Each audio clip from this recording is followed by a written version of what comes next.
Meski mendapat tekanan dari supporter Sriwijaya FC memastikan tetap akan mempertahankan pelatih Muhammad Yusuf Prasetyo. Sriwijaya FC meminta pelatih untuk memperbaiki performa tim.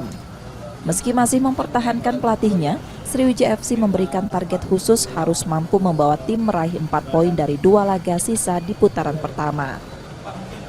Kita sepakat untuk memberi target untuk Yoyo bisa menyelesaikan ini atau tidak sampai akhir kompetisi dengan target PSPS kita harus dapat 3 poin. Di luar itu lawan PSMS kalaupun dapat 3 poin alhamdulillah, kalau tidak 1 poin. Artinya 4 poin harus diraih. Nah, itu target kita ke Sriwijaya FC masih menaruh harap besar pada coach Muhammad Yusuf Prasetyo. Nur Muhammad, Kompas TV, Palembang, Sumatera Selatan.